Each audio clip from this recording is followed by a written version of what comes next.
સાબરકાંઠા જિલ્લાઓની વધુ એક પોન્સી સ્કીમ સામે પોલીસ ફરિયાદ નોંધાઈ। એપી કન્સલ્ટન્સી નામની પેઢી બનાવીને અનિલકુમાર પ્રદીપસિંહ પરમાર નામના શખ્સે લોકોને 10 થી 12% વ્યાજ આપવાની લાલચ આપી હતી અને મોટા પાયે રોકાણ કરાવ્યું હતું। 7 માસથી ઓફિસો બંધ કરીને યુવાન ગાયબ થતાં રોકાણકારોને પોતાની રકમ ન મળતા હિંમતનગર ગ્રામ્ય પોલીસ મથકે ફરિયાદ નોંધાવવામાં આવી છે। પોલીસે 4 લોકોની અટકાયત કરી તપાસ હાથ ધરી છે।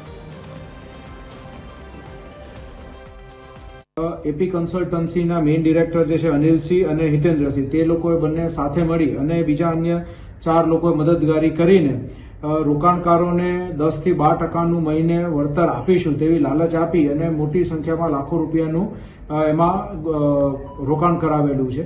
હાલ જે ફરિયાદ દાખલ થઈ છે તેની અંદર ટોટલ 7 લોકોના 53 લાખ રૂપિયા જે છે તેની અંદર ઇન્વેસ્ટ થયા હતા, જેમાંથી 13 લાખ રૂપિયાનું વળતર શરૂઆતમાં આપવામાં આવ્યું અને ત્યારબાદ છેલ્લા 6-8 મહિનાથી તે ઓફિસ બંધ કરીને જતા રહેલ છે। અત્યાર સુધીની તપાસ મુજબ આ રીતે જય માતાજી ફાઇનાન્સના નામે અને ત્યારબાદ એપી કન્સલ્ટન્સીના નામે છેલ્લા 5 વર્ષથી આ પ્રકારની કાર્યવાહી કરવામાં આવતી હતી અને રોકાણકારોને આ રીતે જે લાલચ આપીને રોકાણ કરવામાં આવતું હતું તેમાં હિંમતનગર ગ્રામ્ય ઉપરાંત સાબરકાંઠાના અન્ય પોલીસ સ્ટેશન ખેડ, બ્રહ્મા, વડાલી તથા રાજસ્થાનના પણ અમુક જગ્યાએ આ મુજબની ઓફિસો ખોલીને રોકાણકારોને લાલચ આપીને તેમની સાથે છેતરપિંડી કરવામાં આવેલ છે તેવી માહિતી મળેલી છે। હાલ સાબરકાંઠા જિલ્લામાં વધુ એક પોન્જી સ્કીમનો પર્દાફાશ થયો છે। આરટીઓ વિસ્તારમાં એપી કન્સલ્ટન્સી નામની ઓફિસ ખોલીને બેસેલા અનિલ પરમાર વિરુદ્ધ ગ્રામ્ય પોલીસ મથકે ફરિયાદ નોંધાવવામાં આવી છે।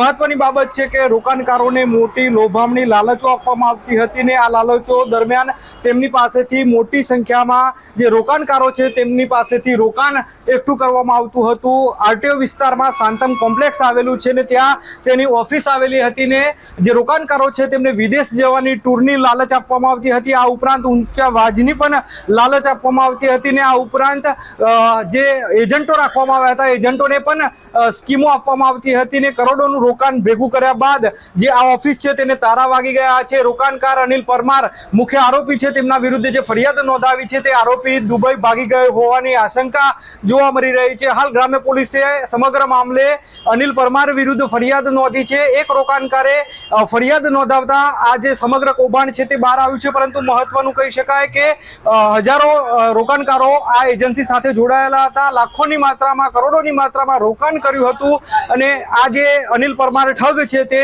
વિદેશ ભાગી ગયો છે। હવે જોવાનું એ રહે છે કે પોલીસ કઈ દિશામાં આ તપાસ કરી રહી છે। નીતિન પટેલ, તીર્થ18 ગુજરાતી, સાબરકાંઠા।